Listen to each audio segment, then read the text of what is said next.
बिस्मिल्लाहिर्रहमानिर्रहीम। अस्सलामुअलैकुम। मैं हूं अली असगर और आप देख रहे हैं मेरा यूट्यूब चैनल।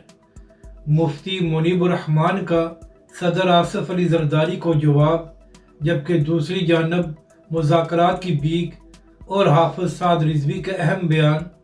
इस वीडियो में हम इसी के मुतालिक बात करेंगे, मगर इससे पहले नाज़रीन इकराम, अगर आपने अभी तक हमारे इस चैनल को सब्सक्राइब नहीं किया तो सब्सक्राइब कर लें, ताकि आप हमारी मज़ीद वीडियोस को भी देख सकें। और अगर नाज़रीन इकराम आपको ये वीडियो अच्छी लगे तो इसे लाइक और शेयर ज़रूर करें और कमेंट्स के ज़रिए अपनी राय का भी इजहार करें। तो नाज़रीन इकराम, सब जानते हैं कि जनरल फैज़ हमीद साहब को चार्जशीट कर दिया गया है।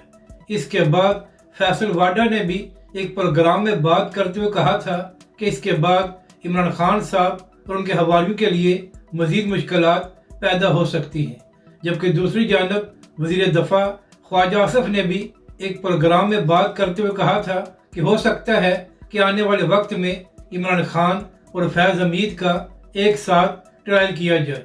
यानी कि नाज़रीन इकराम, जब से ही फैज़ हमीद साहब को चार्जशीट किया गया है तो उसके बाद तकरीबन हर कोई ये बात कर रहा है कि अब इमरान खान साहब के लिए मज़ीद मुश्किलात पैदा हो सकती हैं। और नाज़रीन इकराम, यहाँ पर अहम बात यह है कि जिस दिन से फैज़ हमीद साहब को चार्जशीट किया गया है तो उसके बाद PTI के रहनुमा मुसलसल ये बयानात दे रहे हैं कि अब वो हुकूमत के साथ भी मुज़ाकरात करने को तैयार हैं।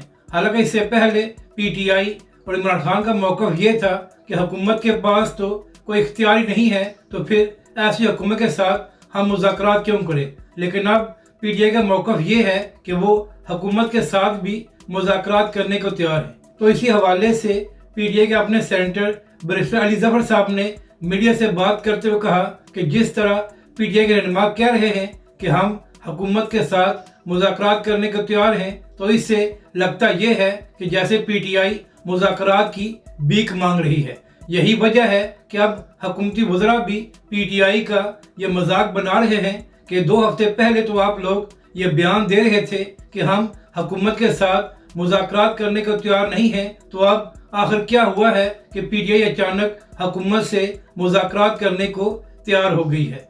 अब बात करते हैं कि मुफ्ती आज़म पाकिस्तान मुफ्ती मुनीबुर रहमान साहब ने सदर आसिफ अली जरदारी को क्या जवाब दिया है। तो नाज़रीन इकराम, आप जानते हैं कि उलमाए कराम और हुकूमत के दरमियान मदारस के हवाले से तनाज़ा बना हुआ है। और नाज़रीन इकराम, ये तनाज़ा इसलिए बना है कि जब आसिफ अली जरदारी ने उस बिल पर साइन करने से इनकार कर दिया है जिसको कौमी असम्बली और सेनेट ने पास किया था, तो इसी हवाले से मुफ्ती मुनीबुर रहमान साहब ने अपने कालम में लिखा है कि जिस तरह आसिफ अली जरदारी ने इस बिल पर साइन करने से इनकार किया है और जिस तरह उन्होंने वजूहात लिखी हैं, तो उसके बाद बिल्ली थैले से बाहर आ गई है। और इससे यही लगता है कि हुकूमत मदारस पर कंट्रोल करना चाहती है और हम ऐसा नहीं होने देंगे। यानी कि नाज़रीन इकराम, मुफ्ती मुनीबुर रहमान साहब ने कहा कि जिस तरह आसिफ अली जरदारी ने वजूहात बयान की हैं, तो उससे यही लगता है कि हुकूमत जानबूझकर ऐसा कर रही है और हुकूमत की जानब से जानबूझकर यह तनाज़ा खड़ा किया गया है ताकि मदारस पर कंट्रोल हासिल किया जा सके, मगर हम ऐसा होने नहीं देंगे। नाज़रीन इकराम, यहाँ पर अहम बात यह है कि इसी हवाले से 17 दिसंबर को एक अहम इजलास होने जा रहा है, जहाँ पर तमाम मसालिक के बड़े बड़े उलमा कराम शरीक होंगे और वहाँ पर मदारस के हवाले से मुतफ़िक़ा फ़ैसले किए जाएंगे। नाज़रीन इकराम, अच्छी बात यह है कि इस इशू पर तमाम मसालिक मुतफ़िक़ हैं और सबका एक ही फ़ैसला है। जबकि दूसरी जानब एक बार फिर तहरीक लब्बैक के अमीर हाफिज साद रिजवी ने कल खिताब करते हुए कहा कि तहरीक लब्बैक पाकिस्तान मौजूद है और तहरीक लब्बैक पाकिस्तान मदारस की हिफाजत के लिए आखिरी हद तक जाएगी और तहरीक लब्बैक पाकिस्तान इसके लिए हर फोरम पर आवाज़ उठाएगी। तहरीक लब्बैक के सरबरा हाफिज साद रिजवी ने कहा कि पाकिस्तान पहले ही बहुत से मसाइल का शिकार है, तो हुक्मरान जानबूझकर मदारस के हवाले से क्यों तनाज़ा खड़ा करना चाहते हैं। तहरीक लब्बैक के अमीर हाफिज साद रिजवी ने कहा कि ऐसा नहीं हो सकता कि हुकूमत मदारस को कंट्रोल करने की कोशिश करे और हम लोग खामोश बैठे रहे اور تحریک لبیک پاکستان مفتی اعظم پاکستان مفتی منیب الرحمان صاحب کے بیان کی مکمل تائید کرتی ہے۔ تو ناظرین کرام، اب دیکھنا یہ ہے کہ کیا 17 دسمبر سے پہلے حکومت اور علماء کرام کے درمیان مدارس کے حوالے سے معاملات طے پا جاتے ہیں یا 17 دسمبر کو علماء کرام کوئی بڑے فیصلے کرتے ہیں۔